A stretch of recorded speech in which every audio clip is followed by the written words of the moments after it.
let's move on to our next session, PC console, the next frontier, the opportunities and the challenges in India, PC console gaming market. I would like to invite Aditya, founder of YOLOgram, to be on the stage, and I also request him to invite the other panelists of the session, of the panel, please. May I have Prosenjit Ghosh, National Head PlayStation Division, Sony India; Girish Menon, Chief Strategy Officer of JetSynthesys; Pushpendu Kumar, National Product Manager of Acer India; Sashank Bandaru, Head Global Partnership Sky Esports; Chandrahas Panigrahi, I'm so sorry if I'm taking that name incorrectly, CEO, co-founder, Let's Game Now. I request all the panelists to join. Give me a moment, please, to set up the stage. Thanks. Good afternoon, everyone. It's a pleasure to be here. Thank you, CII and IDGS, for giving this opportunity and having such an illustrious group with us for this panel. And before I set the stage, we're going to ask all the panelists to introduce themselves. My name is Aditya. I'm the founder of YOLOgram, so we bring branded fashion into games. So we allow brands to position themselves inside games. And we also allow players to customize themselves, so they have their own version of themselves with branded fashion inside the games. For brands, we also gamify their experiences, and we gamify both the shopping experience as well as the social media experience. The topic we have today is more on the PC and console side, and the name of the topic is the next frontier, opportunities and challenges. So a lot of you will be wondering why have we said that PC and console is the next frontier. It almost seems counterintuitive, right? So we've had explosion of mobile technology into India. We've had mobile go into tier 2, tier 3 towns. We've also had an interesting, we've heard our PM talk about certain titles. So many of these titles, whether they are casual, hyper-casual titles, casual titles, or shooter titles, they are known to parents and they are known in tier 2 towns. At the same time, today we are talking about mobile and PC being the next frontier. And I think it's really about mobile. The mobile titles were like that first hook that got you hooked. And then from there on, you tend to seek more, both from an experience point of view and an engagement point of view. Experience, of course, you have your GPU inside your own device, so you can get much more out of these mobile and PC consoles. And also from an engagement perspective, when you look at these tactile feedback that you can get from a controller, or the tactile feedback that you can get from real keyboard or keyboard mouse combinations, then it's really like, your finger movements are moving directly with the brain, your eye is moving with the brain. It's not like a touch screen where there's an actual kind of a movement. And that's where this whole, competitive spirit comes in, the whole concept of skill, storytelling, and strategy coming in. So, people are now starting to think about how it can be done in a team, and that's how this whole concept of esports and it being a very engaging sport. So not just being an engaging sport from the player's perspective, but an engaging sport from the audience perspective. So much so that they find it so thrilling that now it's now an Olympic title. And parents are now also shifting the conversation, saying, if I can let my kids go into regular sports, I can let them go into esports as well. And in the previous talk also, we heard about esports becoming a quota possibly for colleges, and also getting a proper skill certificate in tier 2 towns.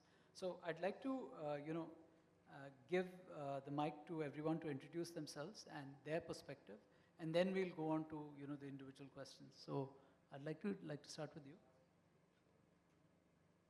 Hi everyone, I'm Pushpendu Kumar and I represent Acer India in this panel. Thanks Pushpendu. My name is Chandrahas Panigrahi. Call me CP in short so that you'll remember me.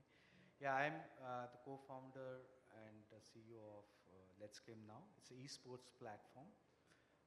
We're building a platform to get the best talent out of India to represent India for the upcoming global platforms.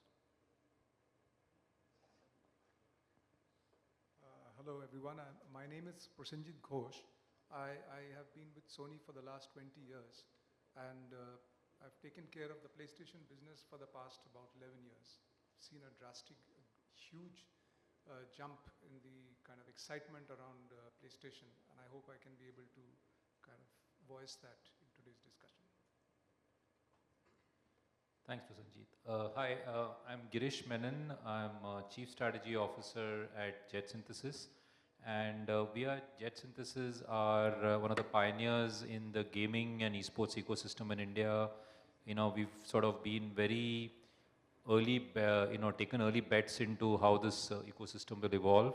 And we continue to be very excited about how this will play out. And very rightly like Aditya said, in some ways, I think the time for PC console is probably something we're going to see a lot of traction in the future.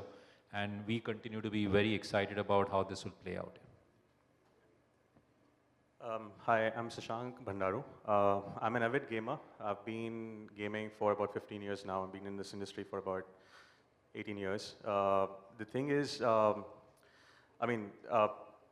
with respect to gaming and esports, I feel that it's just the same across all the platforms. I've enjoyed playing games across mobile, console, PC, and laptop as well. I currently head global partnerships at Sky Esports. My view on console gaming and PC gaming, I think I'm really bullish about it because how there's been a tremendous growth with the adaptability of gaming on laptop is also considered to be a part of the desktop and PC.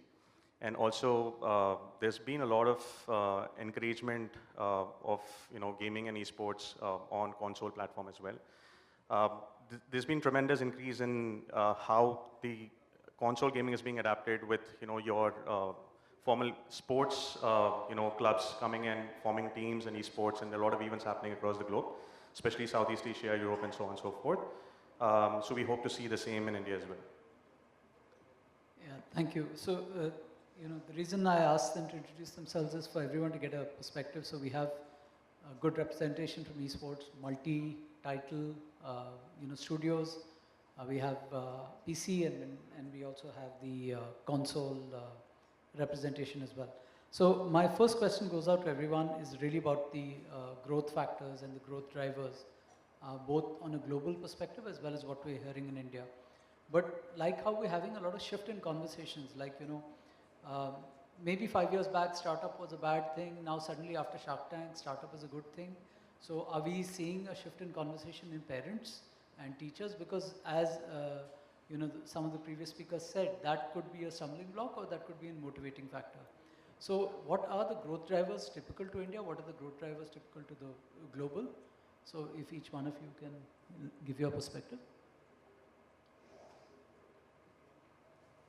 I feel if we talk about the growth opportunity or the possibility in coming years, India opportunity is very, very good, very, very high for two reasons.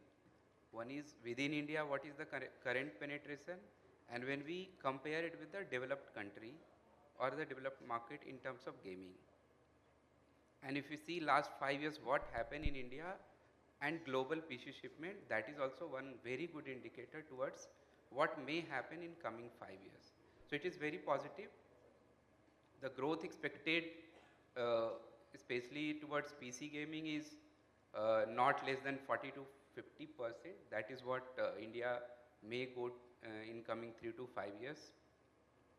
One more point is, if we consider what is happening when we upgrade from mobile gaming to PC gaming or console gaming, people are more matured, they are more professional, they look for compatible devices. And second portion, what was highlighted since morning here is what Son highlighted is, one is consumption, another is creation. I think CI would also be more interested how to create games within India rather than more creating on the consumer side, because I think consumer is development is very, very organic. It is growing already, and India population is indicator that there is no challenge on that front. Other keyword which is also mentioned here is, when we see this sentence is building future for gaming and e-sport. But the key word is sustainable. We will talk more about that word, that how this is very, very critical when comes to government role play in this. This is what I feel. Thanks. I think your question was what leads to the growth of esport, gaming adoption in India, right?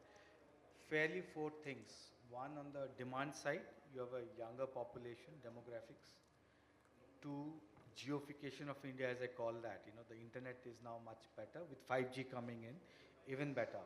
So video, all those things. Third, acceptance of parents, and someone was asking me, it's already started to happen. Uh, Largely because, like any other sport, e-sport is also a sport, although it's a virtual sport.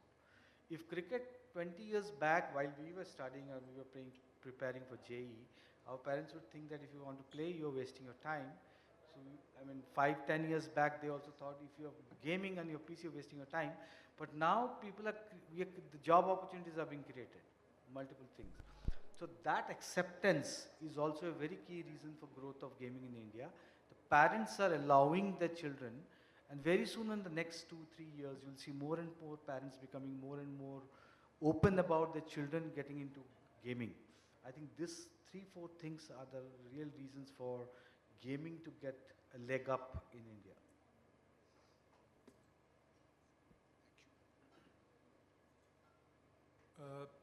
From a culture perspective, I just wanted to address that. While India has its inherent advantages of youth, a lot of affluence, and then the top of the pyramid, which is extremely big in size nowadays, and then the very strong infrastructure, etc. Biggest barrier to the growth of gaming industry is culture, as we've kind of discussed all through.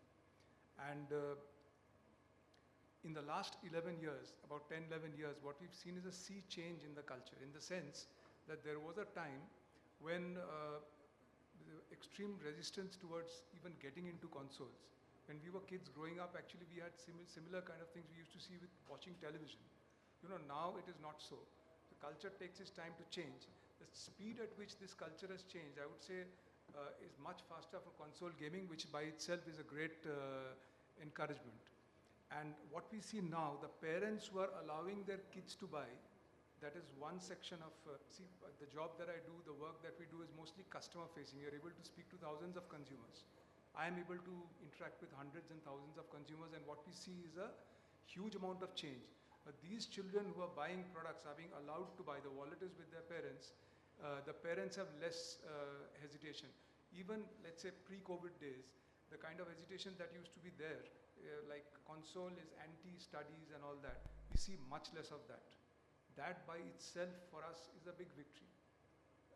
We see that happening, and what we see is that we go to a lot of schools and colleges, so we see a less amount of, in fact, schools and colleges ask us to come there, schools especially. Earlier we were very difficult to get into schools.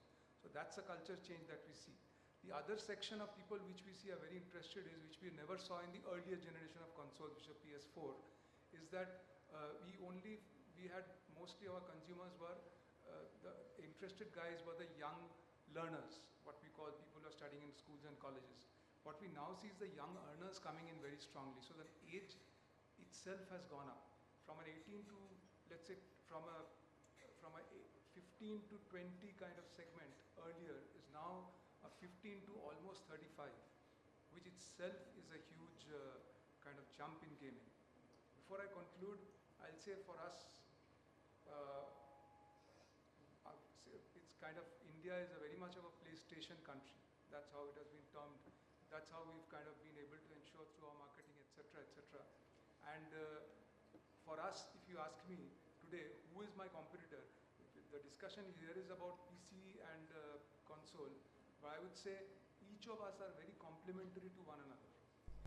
All of us are doing our jobs. A person playing mobile phone games would want to go to the next level, may go into PC or console. A guy playing on a console would want to play the game when he's also moving around. So that itself is a very interesting thing happening and is very conducive to gaming. For me, on a lighter note, I would say my biggest competitor is Netflix. It's not really PlayStation. It's not really the other one who's there. So, so as I think somebody said very strong. It's a Peter Drucker statement that culture eats strategy for breakfast, something like that. Basically, our biggest, what we need to address is the culture. If we do that, we have a huge captive audience here.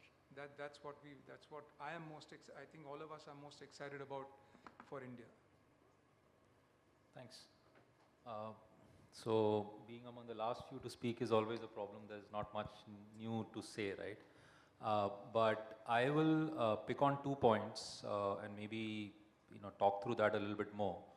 I think for me, the 2 key drivers as we go forward for PC console gaming is behavior and demographics, right? I think while we all know this, and particularly people who've been in the industry, the reason PC console as a, is thought of as sort of the pinnacle of gaming, so to say, in terms of experiences, is because honestly, this is a 50-year-old phenomenon globally, right? It's had the time to mature, grow, evolve, and behaviors to evolve around that, right? In India, really speaking, the bulk of the player base is 7, 8 years old, right? 2015 Geo watershed moment, COVID coming in, another watershed moment, and that changed behaviors dramatically, right? And like with any behavior, it takes time to set in and it takes time to evolve, right? And that's what we've started to see in gaming now. So and I think Rajan mentioned in one of the panels, in the first panel, when we said that we say there are 500 million gamers in India, but there are probably 100 million serious gamers, right? This number was probably 20 million 5 years ago, right?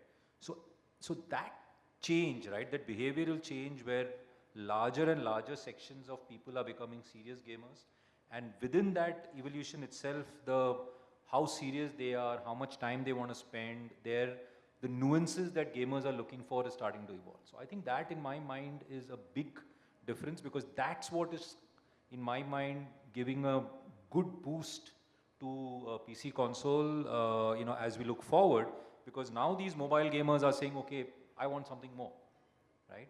And that's where these opportunities for PC console players come in. I think that in my mind is point 1. Point 2 is demographics, right?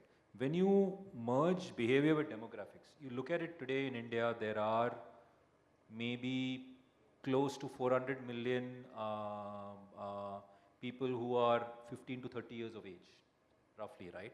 That's about 1/3 of India's population.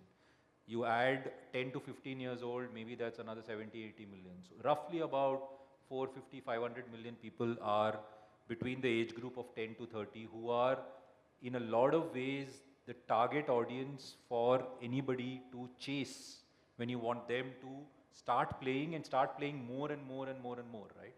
And that is a very sizable number as compared to what it was, say, 5, 10 years back. That number has only grown, right? So as behaviors are becoming more evolved and you have a larger base of young people who anyways are tuned to gaming as a key source of entertainment for them, I think it's, in that sense, it's a beautiful opportunity and beautiful time to cash in, so to say, in terms of creating this market and growing it further. Yeah, I think I would second to what Prosenjit said, that there's a huge cultural shift pre-COVID and post-COVID. A couple of indicators that I feel it already is existing and showing and painting a good picture about gaming on PC, laptop, and consoles is that I have a lot of friends who have multiple devices at home. We need to also look at the consumer behavior as how they are adapting to each of these devices and how they're using it. Somebody wants to play a quick 15 minutes game with a friend who's just come over is probably console. Somebody would want to be an esports athlete would spend a little bit more time on PC because a lot of esports events going on. But I also feel that there is a lot going on in terms of awareness among gamers and youngsters. So if I have a conversation with a young kid, about 12, 14, 15 years old, it is very easy for me to do an icebreaker if I start talking about games, because it's more likely that he would know something or the other about gaming. And even on today's date, most of these kids follow not celebrities like movie stars, but somebody like a Carrie Manati or the YouTubers who play games, right? So I feel that gaming is the mainstream of entertainment source now. That's where people engage, get to connect.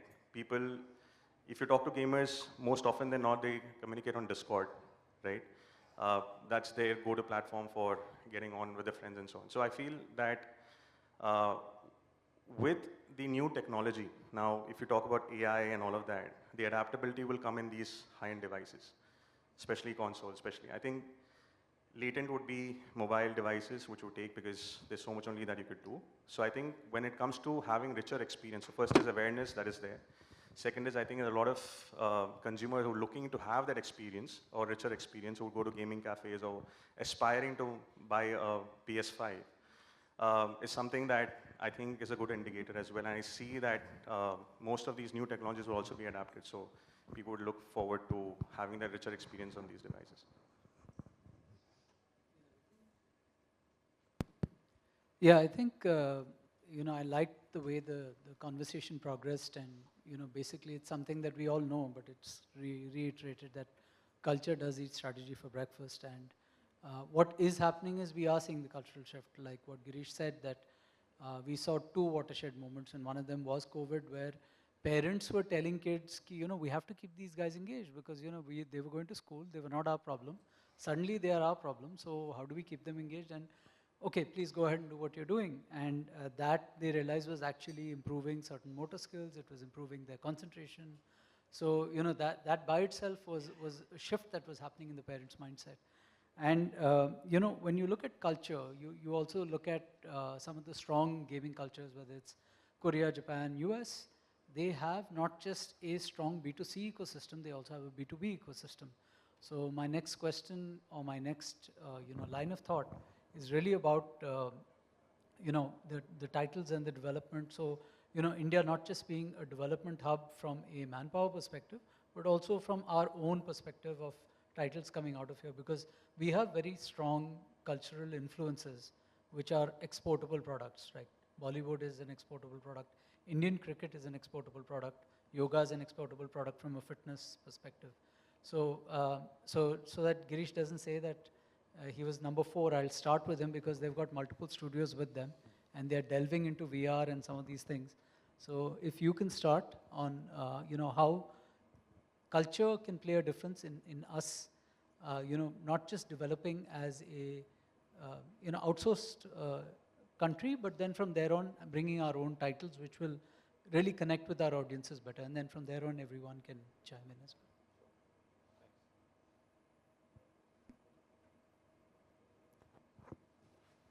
Hello? Yeah, sorry.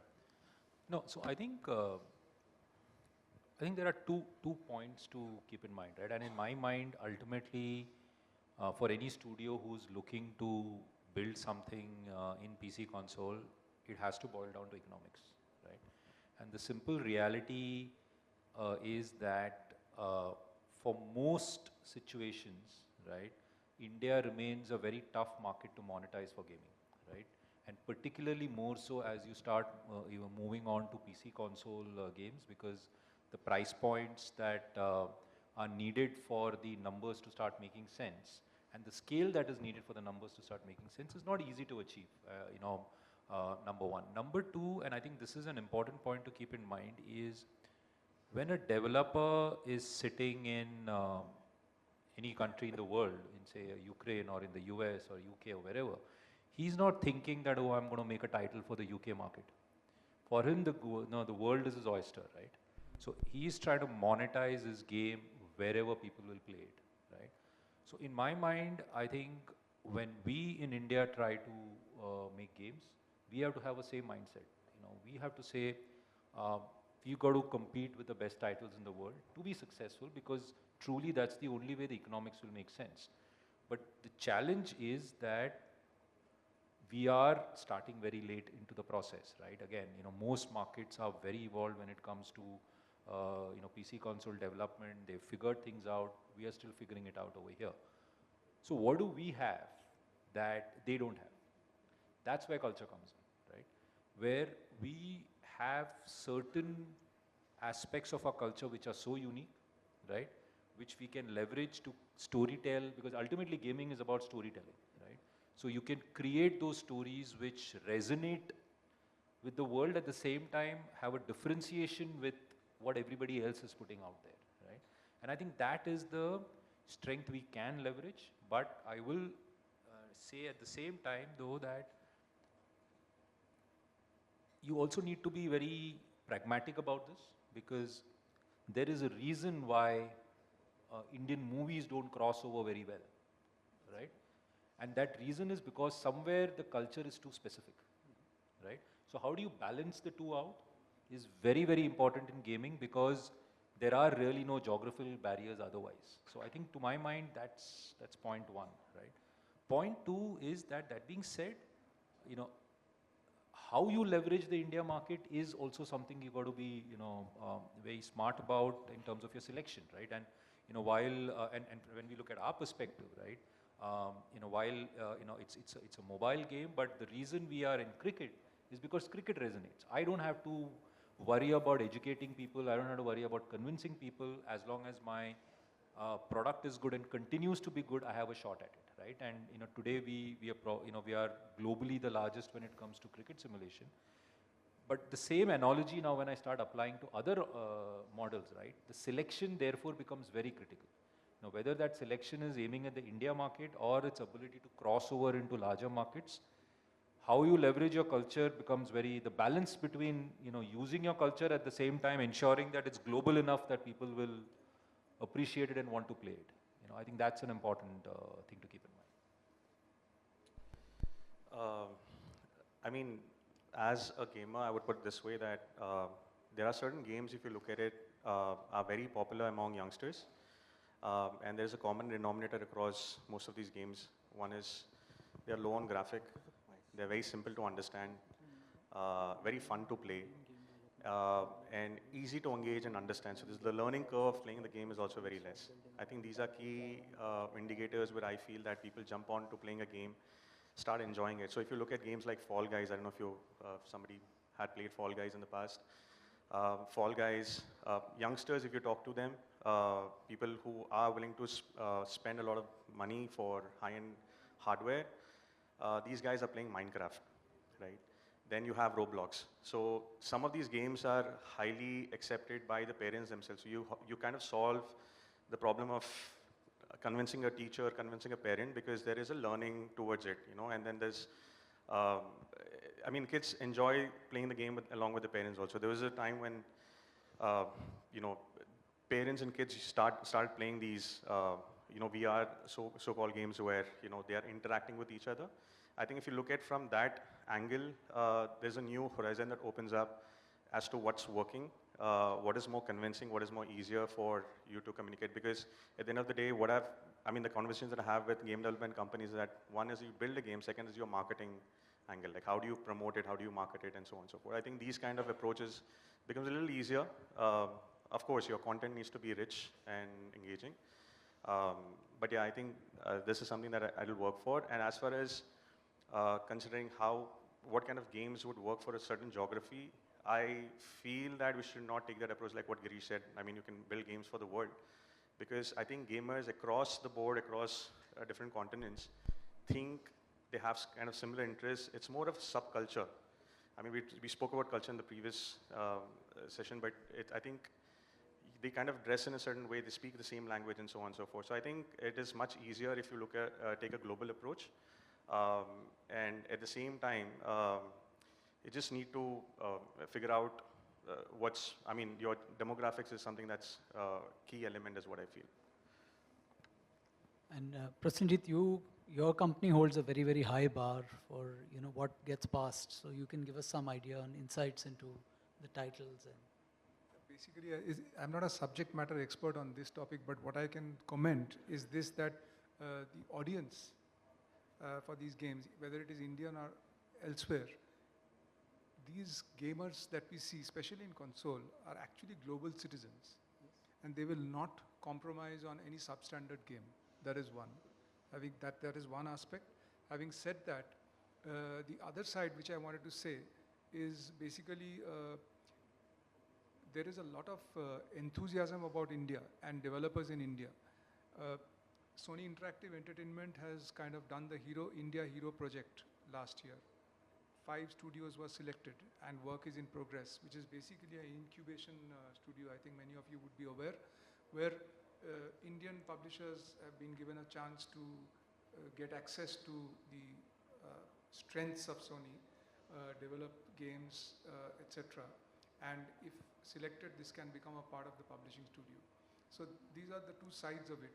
And third point, which I feel is, game development, studios, quality of games are all dependent on, again, it comes back to culture, because you see the game development studios around the world and what we call the game development hotspots around the world. These are all places where gaming has been developed for a long period of time. There are a lot of gamers who want to take gaming as a career.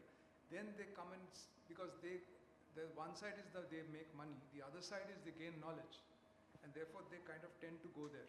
The reason why there's so much of good movies coming out of India is because this is a way of life, it's a mainstream culture. A lot of people who go and work who stay in Bombay and work in that industry, or even in the South.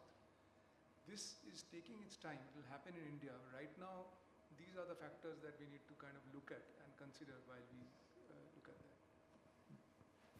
Yeah, I think it's exactly that. You have a lot of actors who go and then they eventually become directors and producers. The same thing happens. You have a lot of kids who are interested in gaming, and then they either become, interested in the whole science of game, and that's how the culture builds. So I think we are still about a few years away, but would love to hear CP and Pushpendu's perspective as well. Okay, so to answer you straight, I think it's time that we build, like in movies, you're building from India for the world. Time has also come to build from India for the world, games from India for the world. Now, India has got a lot of cultural, massive cultural diaspora, a lot of good stories. And India is a country of good coders plus good artists. A very, very rare combination, both left brain and right brain people, right? So if that's the case, it's only about, the only thing that when it comes to game development, you basically need technical knowledge, then mass project management. Building these games requires massive project management skills.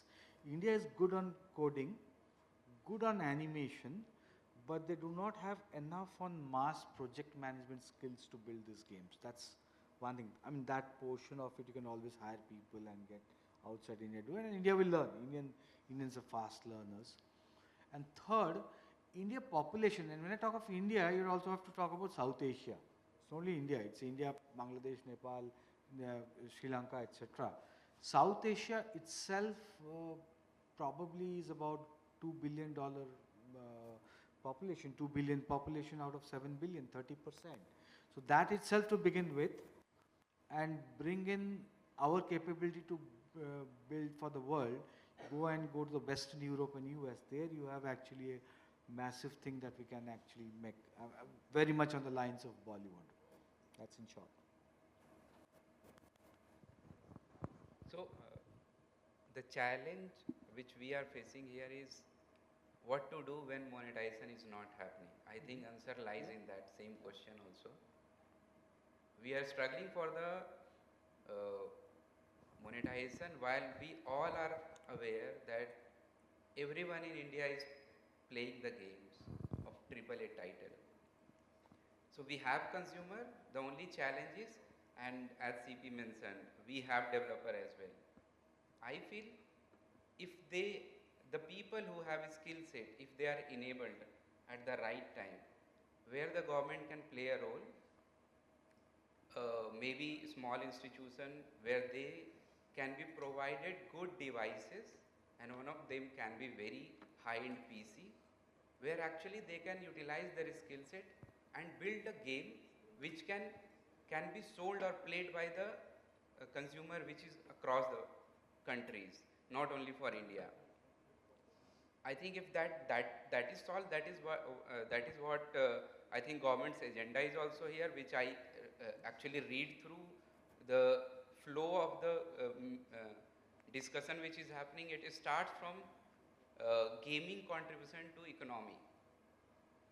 So the answer lies in the creation of the gaming, because everything is already set here. There is no dearth of consumer who can play the games. There is no dearth of growth of either devices or the consumer base.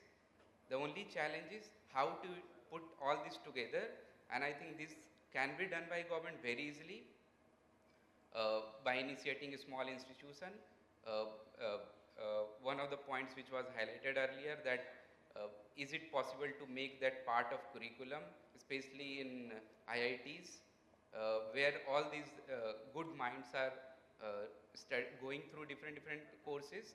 One of them can be gaming, and I think then in 3-4 years India should be ready to create its own AAA title, not only matching with other countries, but I think it can lead global esports or other gaming plus formats. smart pricing models. I mean, you have free to play model actually, free to play and then we monetize. I think we need to have a much smarter programmatic pricing models.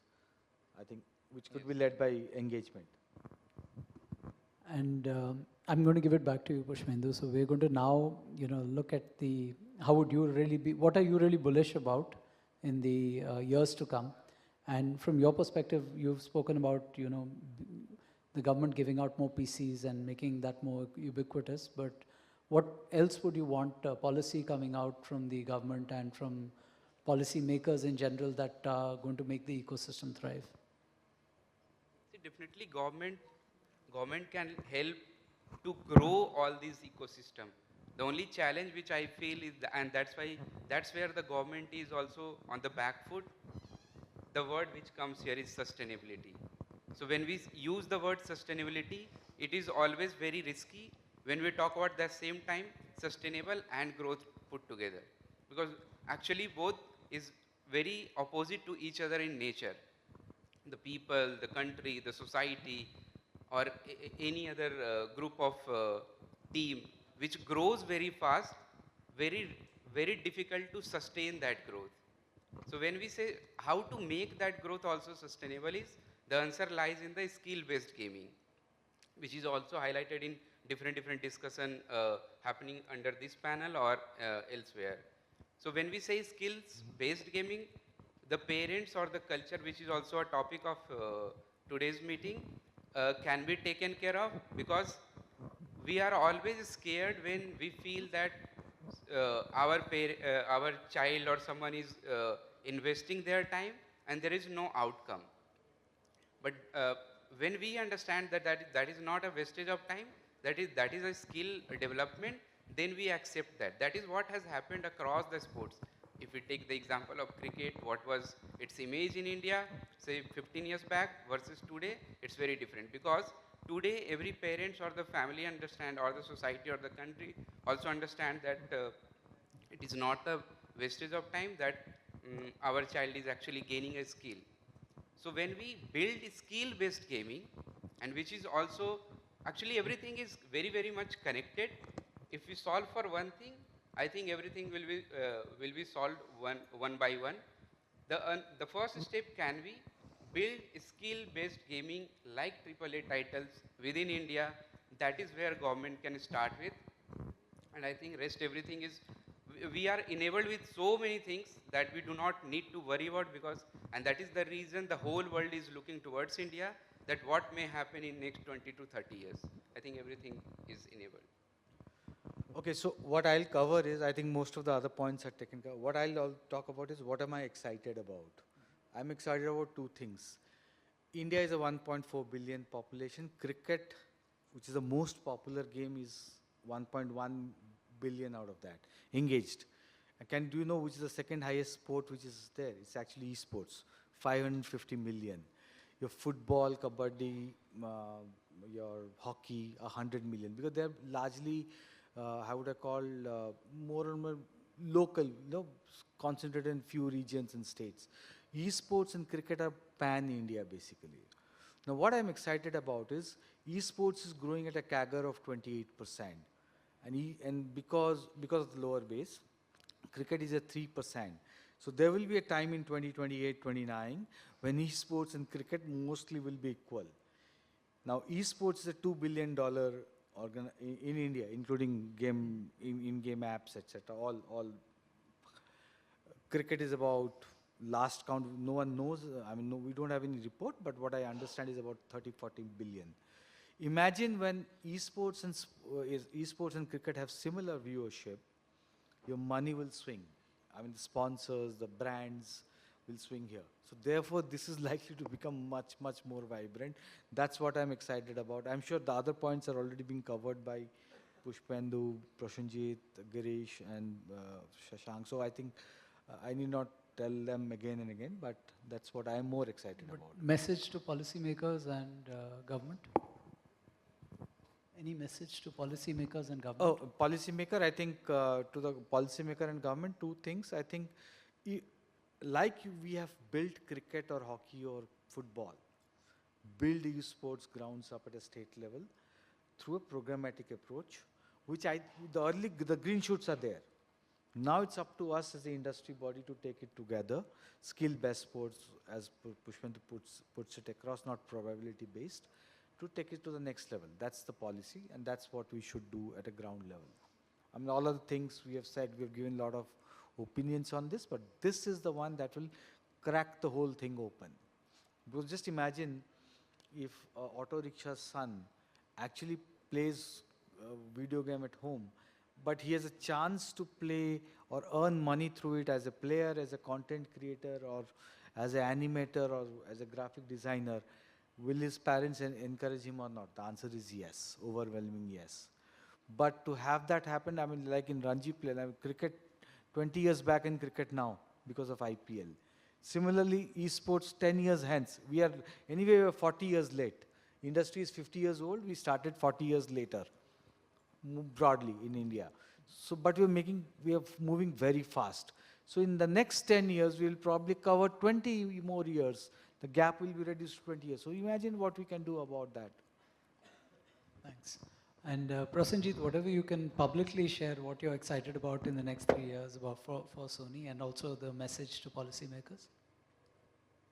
Actually, no message for policymakers, because there's a lot from the government already there for gaming organizations to kind of take benefit. However, probably if there is a more nationalistic view, I think it would help gaming in general. That's what I feel from a government point of view. As far as my enthusiasm goes, I'm pretty excited, as everybody is, about gaming. The culture change is happening faster than we had imagined, especially post C19. The speed of change has been phenomenal. So I'm extremely excited about it. I think that's about it.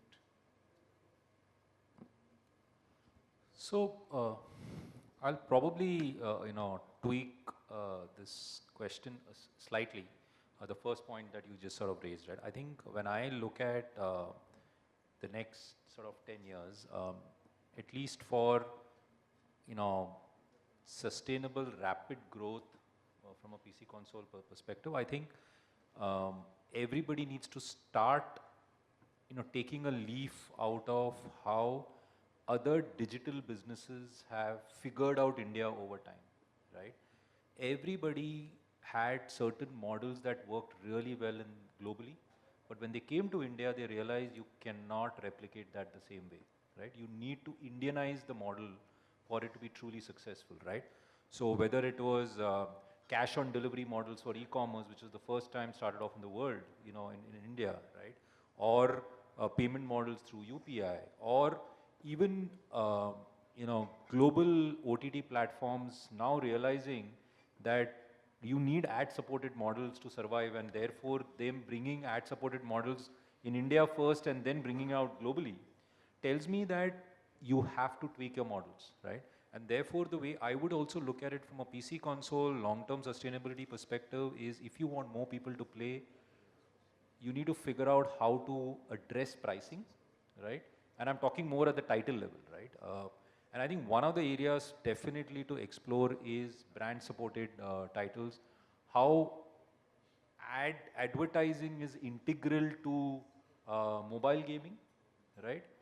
I think we need to start exploring how brands can step in on PC console titles and make it far more efficient, from a decision-making perspective for a buyer, right? Number one. And number two, I think try and go more closer to microtransactions, trying to, because for example, subscriptions, right?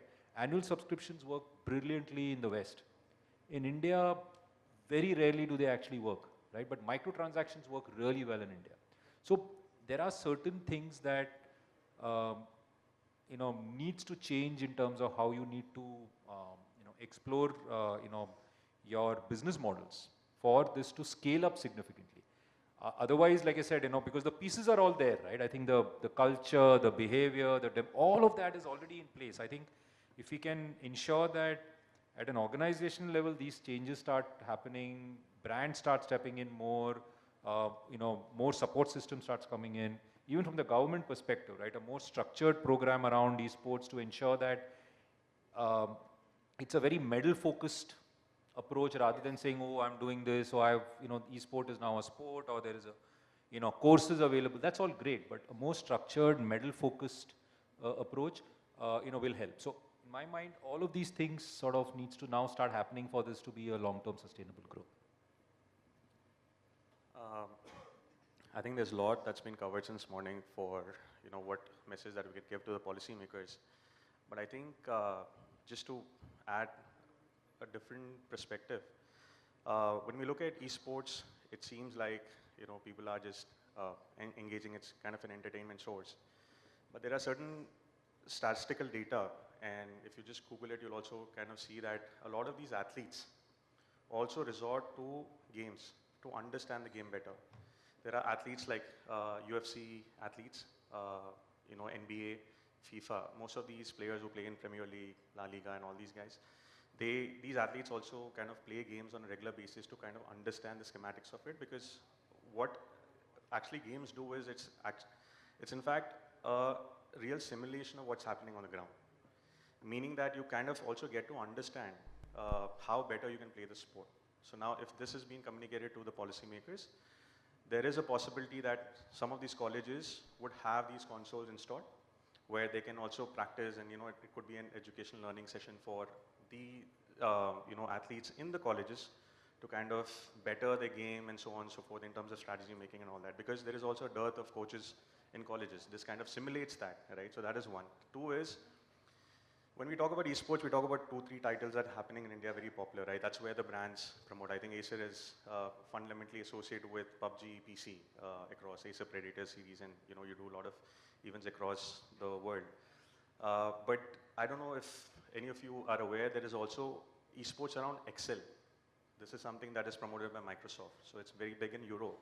So you see a bunch of participants competing in an esports title for a couple of $100,000. Competing on an Excel sheet, right? So I think anything that can be gamified and turned into could also be exciting. I mean, you can just like YouTube it, you'll probably see a bunch of videos there. So there are a lot of these, like if you go back, Tetris, right, has become popular. It's not come from Japan, Korea, from Europe, Russia, but became popular in Japan and Korea. So if you go back, why certain things are working in certain countries is because, going back to the first point, which Prosenjit said, I mentioned that cultural acceptance of this is very, very key. I think apart from all these policy making, I think some of the budget should also be allocated in marketing this in a way where people are safe to kind of game, so that they feel, okay, this is like an entertainment thing, from parents to teachers to coaches and everybody. I think if it's marketed right, I think the acceptability will be more, and I think that would be like a key fundamental change for us. Yeah, thank you very much. I think we've had great insights, and we are at time as well, but I think some great insights really from the skill-based, and then the government investing in skill-based. Cricket being almost as big as, esports becoming as big as cricket, shift in mindset happening, and of course, not just shift in mindset happening in the consumer base and the culture, shift in mindset also in the policy. So thank you very much, everyone. Sorry, we don't have time for questions, but you've been, very engaged audience. Thank you very much. We probably have to take a group photograph. Oh, thank you.